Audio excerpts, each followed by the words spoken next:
12 tips para sa ikakaunlad ng iyong sarili. 1. Huwag mo isipin kung ano sasabihin ng iba, tandaan mo. Kahit anong gawin mong mabuti, may masasabi pa rin sila sa'yo.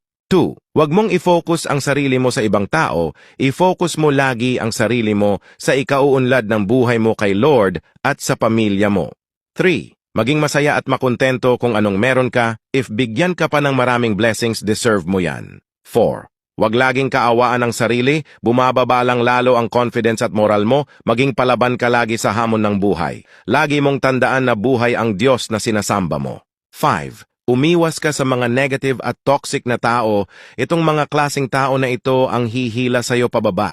6. Huwag mong ikumpara ang sarili at buhay mo sa ibang tao, kung anuman nakamit niya maging masaya ka at alam mong makakamit mo rin yan.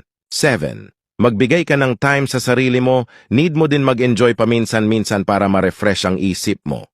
8. Huwag mong gagawin agad or maniniwala kung anuman ang sinabi ng ibang tao sa'yo, lalo na kung ang dahilan nito ay para ma-impress lang sila sa'yo, sa huli ikaw din ang mahihirapan. 9. Gawin mo kung anong gusto mo at magpapasaya sa'yo, huwag mong intindihin kung anong sasabihin nila, basta't wala kang inaargabyadong tao.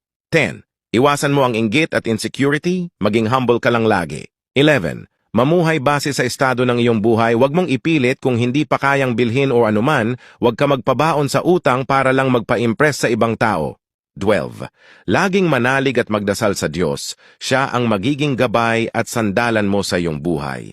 Tandaan, mahirap mabuhay kung nakadepende lahat sa ibang tao ang iyong desisyon, isip, kilos at gawa. Hindi ka mapapanatag, tandaan mo, hindi dapat sila ang magkokontrol ng buhay mo. Meron man dapat magkontrol ng buhay natin, yun ay si Lord.